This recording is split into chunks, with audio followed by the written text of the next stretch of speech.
Hello नमस्कार दोस्तों, आप सभी का स्वागत है हमारे यूट्यूब चैनल डियर पढ़ाकू में। आज हम लोग एसएससी जीडी के प्रीवियस ईयर्स क्वेश्चन का डोज 2 देखने वाले हैं, जिसमें बहुत ही महत्वपूर्ण सवालों को देखने वाले हैं। तो चलिए हम लोग क्वेश्चन को शुरू करते हैं। आज जो है हमारा दूसरा क्लास है, जैसा कि आप थंबनेल भी देख रहे हैं। तो चलिए हम लोग आज डोज 2 के अंतर्गत देखते हैं पहला क्वेश्चन। दोस्तों, जो आपका पहला क्वेश्चन है वो आपका पेपर कटिंग एंड फोल्डिंग से है। तो देखिए, लिखा है कागज़ को नियमानुसार मोड़ा और काटा गया है, इसे खोलने पर यह कैसा दिखेगा। तो देखिए, नॉन वर्बल सवालों को बनाने का सबसे बेस्ट तरीका है कि आप ऑप्शंस को, जो भी आपके पास ऑप्शन है ना, कलर चेंज कर लेते हैं, ब्लू कर लेते हैं और थोड़ा और इसको पतला कर लेते हैं। आपके पास जो भी ऑप्शन है ना, ऑप्शन को रिजेक्ट करना सीख जाओ, यानी काटना सीख जाओ। तो देखिए, यहाँ पर आपका दिया हुआ है, एक रोटी दिया हुआ है, उसको जो है आधा पहले मोड़ा है, फिर उसके बाद उसको और आधा मोड़ा है, देन उसके बाद ऐसा आकृति आपको बनाया है। तो बोल रहा है कि जब इसको खोलेंगे तो कौन सा आकृति बनेगा। तो चलिए आते हैं। देखिए, सबसे पहले ये ऊपर से नीचे ऐसे मोड़ा था, इसको हम नीचे से ऊपर ले जाएंगे। तो देखो, ये वाला जो आधा दिख रहा है ये आपका पूरा सर्किल होगा यहाँ पे, और ये वाला हिस्सा जो है यहाँ पे चला जाएगा, ये ऐसे, ये यहाँ पे इस तरह से। यानी अगर देखा जाए तो आधा में, अगर इसको हम ऐसे बनाते हैं, इसको काट दिया जाए, अगर एक हम ऐसे बना रहे हैं ये आपका इस तरह से, तो जिसमें आपका एक सर्किल यहाँ बनेगा, दूसरा हिस्सा यहाँ बना इस तरह से, और एक हिस्सा यहाँ पे बना इस तरह से। इसी को अगर इधर कंप्लीट करेंगे तो ये आपका यहाँ पे एक बनेगा सर्किल, एक सर्किल यहाँ बनेगा, और ये उठ के फिर यहाँ पे जाएगा। यानी सर्किल की संख्या जो हो जाएगा, कितना हो जाएगा, 4 हो जाएगा दोस्तों। तो 4 किस में नहीं है, ऑप्शन नंबर ए में नहीं है, उसी में नहीं है। जब भी होगा आंसर तो बी और डी होगा। अब देख रहे हैं कि यहाँ पे 1/4 में एक त्रिभुज है, तो आपका ये 4/4 में निकलने मतलब त्रिभुजों की संख्या कितना होगा, 4। तो ऑप्शन नंबर डी में भी नहीं है, तो इसलिए इसका आंसर जो होगा वो सिर्फ और सिर्फ कौन होगा, आपका बी होगा। नेक्स्ट आगे बढ़ते हैं। अगर दूसरा क्वेश्चन पे चले तो दूसरा जो क्वेश्चन है वो आपका वेन डायग्राम का है। सवाल है कि माता, औरतें और बहनें, किसका डायग्राम कैसा होगा। तो देखिए, सबसे पहले तो औरतें के अंदर माता और बहनें दोनों आएंगे। तो हम पहले डायग्राम जो ले रहे हैं वो ले रहे हैं औरतें का। औरतें के अंदर ये कौन हो जाएंगी, माताएं। लेकिन अगर बहन और माता में देखा जाए तो कुछ जो है ना बहनें, वो माताएं हैं, यानी बहन और माता में सम का रिलेशन होगा, और ऐसा डायग्राम जो है वो किस में है, ऑप्शन नंबर आपका डी में है। नेक्स्ट आगे अगर बढ़ते हैं अगला क्वेश्चन पे, तो जो अगला क्वेश्चन है वो आपका सिलोगिज्म से है, यानी बोले तो कथन और निष्कर्ष से। तो देखते हैं कथन और निष्कर्ष का भी कुछ क्वेश्चन करते हैं हम लोग। आपका क्वेश्चन लिखा है यहाँ पे कि कुछ प्लेट कटोरी है। तो चलिए हम इसको मान लेते हैं कि ये मेरा प्लेट है, और इसको कुछ को हम क्या बना दे रहे हैं, कटोरी बना दे रहे हैं।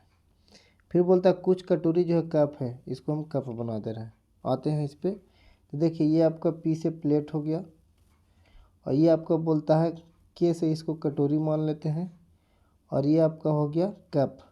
तो इसको लिख दे रहे हैं CUP, ये सी है आपका। कलर चेंज करना होगा, दूसरा रंग आ जाएगा आपका। बोलता है इसी में निष्कर्ष है आपका। पहला यहाँ पे निष्कर्ष बोल रहा है कि बता दो कुछ प्लेट कप है। आप ही बताओ, प्लेट और कप की अगर बात करें तो दोनों बिल्कुल अलग अलग है, संबंध नहीं होगा। तो पहला वाला जो होगा वो क्या हो जाएगा, नहीं बनेगा संबंध। दूसरा बोलता है कुछ कटोरी प्लेट है। देखो, तो कुछ कटोरी जो है प्लेट है क्या, तो यहाँ वाला हिस्सा देखो, इसको मैं रेड कर रहा हूँ। ये जो है कुछ जो कटोरी है ना वो आपको प्लेट दिख रहा है, तो ये वाला जो है आपको क्या है, सही है। यानी निष्कर्ष में हम देखें कि पहला गलत और दूसरा सही है, और ये आंसर जो है सिर्फ और सिर्फ किस में है, बी में है। यानी केवल निष्कर्ष 2 अनुसरण करता है। नेक्स्ट आगे आते हैं क्वेश्चन नंबर 17 में। ये आपका नॉन वर्बल का सवाल है, और ये आपका वाटर और मिरर इमेज से। क्वेश्चन पढ़ते हैं हम। बोलते हैं यदि दर्पण की दी गई आकृति दाईं ओर दी गई हो, यानी प्रश्न आकृति का में दर्पण जो है ना वो दाईं ओर होगा। यानी हम यहाँ पे एक ऐसे बना लेते हैं कि ये मेरा मान लो दर्पण है ऐसे। तो हम बताए थे आपको कि अगर दर्पण लेफ्ट या राइट साइड रहे, चाहे लेफ्ट रहे चाहे वो राइट रहे, तो इमेज जो बनता है ना वो बनता है आपका मिरर इमेज। यानी हमको मिरर इमेज का कॉन्सेप्ट अपनाना है। तो चलिए हम लोग मिरर इमेज का कॉन्सेप्ट को देखते हैं। मिरर इमेज में कुछ करना नहीं होता है, लेफ्ट वाले को राइट में करना होता है। लेफ्ट में जो भी है उसको कहाँ कर देंगे, राइट में। तो देखिए ये जो एरो है ना वो आपका है किधर, लेफ्ट में, वो आएगा राइट में। तो राइट में किस में, तो सिर्फ ऑप्शन ए में है, ऑप्शन बी में है। यानी कहने का मतलब ऑप्शन सी और डी खत्म हो गया, ये नहीं होगा। नेक्स्ट नीचे आते हैं तो देख रहे हैं नीचे वाला जो राइट साइड में एरो है ना वो जाएगा किधर, लेफ्ट में। तो देख रहे हैं ऑप्शन ए में भी है, बी में भी है। लेकिन यहाँ पे बीच वाले लाइनिंग को अगर केयर करें तो ये लाइनिंग जो है यहाँ पे ऑप्शन ए में जो है वो आपका बोल सकते हैं बड़ा ही पतला कर दिया है, लेकिन जो बी में है वो सेम है। इसलिए इसका आंसर जो होगा वो ऑप्शन नंबर कौन हो जाएगा, बी हो जाएगा दोस्तों। नेक्स्ट आते हैं अगला क्वेश्चन पे। ये भी बहुत ही अच्छा क्वेश्चन है और ये क्वेश्चन जो है वो आपका कंप्लीटेशन ऑफ फिगर का है। पढ़ के देख लो कि उस विकल्प आकृति का चयन कीजिए जो निम्नलिखित आकृति श्रृंखला में प्रश्नवाचक चिन्ह के स्थान पे आएंगे और पैटर्न को पूरा करेंगे। यानी एक कंप्लीट आपको फिगर बनाना है। एक क्वेश्चन मार्क जहाँ पे लगा हुआ है बोलता है वहाँ पे कौन सा पैटर्न होगा आपका। ऑप्शन इसमें नहीं दिए हैं तो चलिए ऑप्शन सोचते हैं। जैसे हम यहाँ पे देख रहे हैं कि एक मेरे पास स्क्वायर है, ठीक है। इसको एक डायगोनल यहाँ पे है, तो एक स्क्वायर में डायगोनल या फिर रेक्टेंगल में डायगोनल दो होते हैं, तो ये लाइन यहाँ से यहाँ जाएगा सबसे पहले ऐसे। फिर बोलता है क्या कि इसमें आपका डॉट की अगर बात करें तो डॉट जो है वो बिल्कुल पास पास में है, तो यहाँ पे एक डॉट जाएगा। तो ये डॉट अगर हम यहाँ पे करते हैं ये इस तरह से ये डॉट होगा, तो देखेंगे कि आपका जो इस तरह का आकृति बनेगा यहाँ पे, जिसमें ऐसा आकृति रहेगा ये, और यहाँ पे अगर डॉट रहेगा वही आपका ऑप्शन होगा दोस्तों। नेक्स्ट अगला क्वेश्चन पे इसमें दिया है कि चित्र के ये लिखता है कि दर्पण के चित्रानुसार एमएन पर रखा गया हो।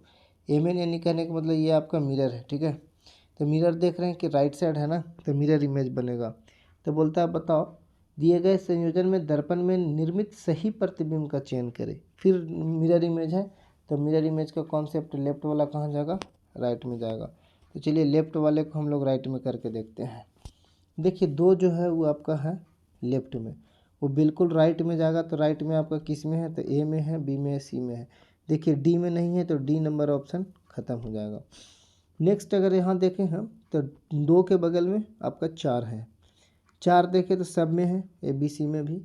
उसके बाद है आपका सिक्स को देखो यहाँ पे क्या लिखा है, 9 बना दिया है, ये ऑप्शन ख़त्म।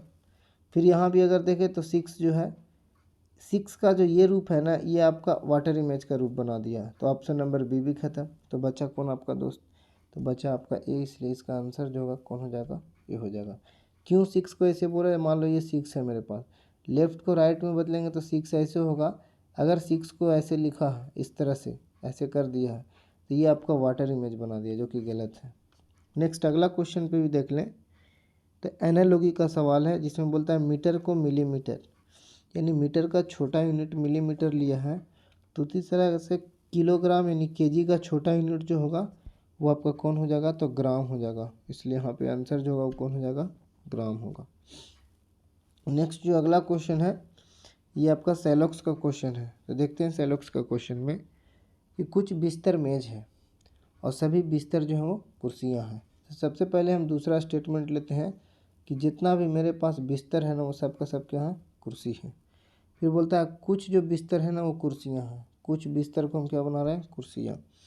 यहाँ पे अगर हम देखें तो आपका जो ये है बिस्तर है यानी इसको हम बेड लिख दे रहे हैं। ये आपका बेड हो गया, अंदर वाला जो बी है वो बेड हो गया यानी बिस्तर, और ये जो बाहर वाला है ये के हो गया यानी कुर्सी, और सबसे बाहर वाला वो एम से हो गया मेज। तो देख रहे हैं कि कुछ मेज जो है वो बिस्तर भी है और कुछ मेज जो है वो आपका कुर्सी भी है। तो आइए निष्कर्ष पे बोलता है कुछ कुर्सी मेज है। देख रहे हैं कुछ कुर्सी तो मेज है, सही है। अगला बोलता है कोई भी कुर्सी मेज नहीं है। तो यहाँ पे देखिए कुछ कुर्सी जो है वो मेज है, तो कोई नहीं बोल दिया तो गलत बोल दिया। तो इसका आंसर जो जाएगा दोनों निष्कर्ष में से एक सही है, वो कौन है, केवल 1, तो इसलिए आंसर होगा केवल निष्कर्ष एक अनुसरण करता है। देन आते हैं आपका अगला क्वेश्चन जो है वो कोडिंग डिकोडिंग से है। प्रीक को लिखा है QTLGP, इसको बनेगा कैसे तो देखते हैं। अगर हम पी लिखें, अगर हम पी की बात करें, अगर लिखता है यहाँ पे पी के बाद लिखा आपका आर, देन है आई, देन है सी और देन है आपका के। क्वेश्चन अगर देखें तो 1 बढ़ाएगा तो पी में 1 बढ़ाएगा तो क्यू, फिर उसके बाद देखते हैं क्यू में 2 बढ़ाएगा तो टी, आई में 3 बढ़ाएगा तो एल, सी में आपका 4 बढ़ाएगा तो 4 और 3 7 यानी जी, और फिर उसके बाद 5 बढ़ाएगा तो 11 में 5 बढ़ाएगा तो 16। यानी पैटर्न बनाया है +1 +2 +3 +4 +5। आपसे पूछा क्या है दोस्त, तो देखिए आपसे पूछा है ACEGARD। तो इसको अगर हम बढ़ाते हैं तो पहले 1 बढ़ाते थे, 1 में अगर 1 बढ़ाएंगे तो हो जाएगा बी यानी 2, सी में 2 बढ़ाएंगे तो हो जाएगा मेरा ई, जो कि ऑप्शन किस में नहीं होगा तो डी में नहीं होगा। अगर ई में 3 बढ़ाएंगे तो ई 5 और 3 हो जाता है आपका 8, 5 और 3 8 किस में है तो आपका 8 ना तो सी में है, हाँ ए और बी में है। देन अगर 7 में जी का मान 7 होता है, 4 बढ़ाएंगे 7 4 11 होता है, और 11 किसका मान होता है के का, तो ऑप्शन नंबर बी में भी नहीं है, तो आंसर कौन हो जाएगा आपका, ये हो जाएगा दोस्तों। नेक्स्ट आगे आते हैं। ये क्वेश्चन जो है ये भी आपका है पेपर कटिंग एंड फोल्डिंग का। देखिए पेपर का एक टुकड़ा है A4 साइज का, इसको ऊपर से नीचे मोड़ा है और उसके बाद मोड़ने के बाद आपका देखिए एक हिस्सा में 3 बिंदु बनाया है। ये बताइए कि जब इसको इधर हम ओपन करेंगे तो इधर भी कितना बनेगा, 3 बनेगा। तो जब यहाँ ऊपर में कितना बना, 3 और 3 6, तो नीचे भी कितना बनेगा 6। तो टोटल जो होना चाहिए वो कितना होना चाहिए, 12 लड्डू होना चाहिए। तो 12 लड्डू ऑप्शन नंबर डी में तो है नहीं। देखिए आपका तो बाकी सब में 12 12 लड्डू है, लेकिन हूबहू आपका जो लड्डू है ना वो इसके जैसा बनना चाहिए। ये यहाँ पे दिया गया फिगर उसके जैसा, तो देख रहे हैं कि आपका सभी में वैसा लड्डू है, लेकिन ये दोनों में न चारों में एकदम लड्डू सेम सेम हो गया है। कैसे, तो इसको ऐसे समझ सकते हैं। अगर इधर बनेगा तो एक आपका यहाँ पे बनेगा ऐसे, और उसके बाद फिर 2 यहाँ पे ऐसे बनेगा। तो ऐसा आकृति जो है ना तो बी में है और ना तो सी में है, डी तो पहले ही ख़त्म था। ऐसा आकृति देख रहे हैं ये दोनों बिल्कुल इस जैसा, ये ऑप्शन ए में है, इसलिए आंसर कौन होगा दोस्तों, ये हो जाएगा। नेक्स्ट अगला क्वेश्चन है बिस्तर और सोना। एनालॉजी का सवाल है, दोनों में रिलेशन देखिए। हम लोग बिस्तर पे सोते हैं यानी सोना यानी स्लीप की बात करा, तो कुर्सी पे हम लोग क्या करते हैं, कूदना, संतुलन, लकड़ी या बैठना। तो हम लोग कुर्सी का यूज बैठने के लिए करते हैं, इसलिए इसका आंसर क्या हो जाएगा, ये हो जाएगा दोस्तों।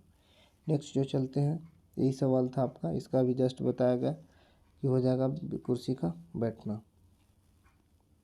जो अगला सवाल है ये भी एनालॉजी का, एपर्चर को बोलता है मेढक।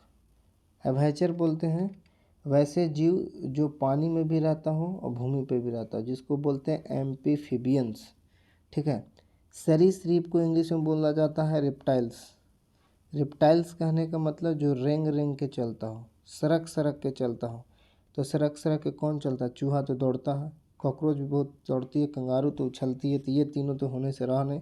छिपकली दीवार पे चलती है रेंग रेंग, ठीक है, उस चलना को ही रेंग रेंग कहेंगे। उसके छिपकली की जो चाल है ना उसको बोलते हैं रेंगना, इसलिए इसका आंसर हो जाएगा यहाँ पे छिपकली। नेक्स्ट क्वेश्चन नंबर 13 जो है आपका वेन डायग्राम का सवाल है। अभियंता मिस इंजीनियर, भारतीय मिस इंडियन और महिलाएं। देखिए हम बताए थे आपको कि जब भी आपको एडजेक्टिव वर्ड दिख जाए, जैसे पतला, जैसे में भारतीय, जैसे में सच्चा, ठीक है, ये सब जो क्वालिटी है ना वो सम का रिलेशन बनाता है। जैसे मान लो एक भारतीय है, ये भारतीय है पूरा डायग्राम, तो दुनिया का सब भारतीय तो महिला नहीं है, कुछ पुरुष भी हैं, तो इसलिए यहाँ पर जाकर कुछ भारतीय जो है महिला है।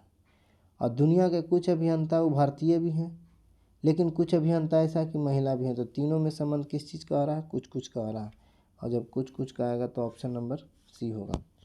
वो अभी जो क्वेश्चन किए थे सेम वही क्वेश्चन रिपीट किया कि एपर्चर का मेढक, तो सरीसृप किसका होगा, छिपकली का होगा। नेक्स्ट अगर देखें तो आपका क्वेश्चन जो है वो समाप्त हो गया है। तो चलिए इसी के साथ वीडियो को समाप्त करते हैं। Thanks for watching my video.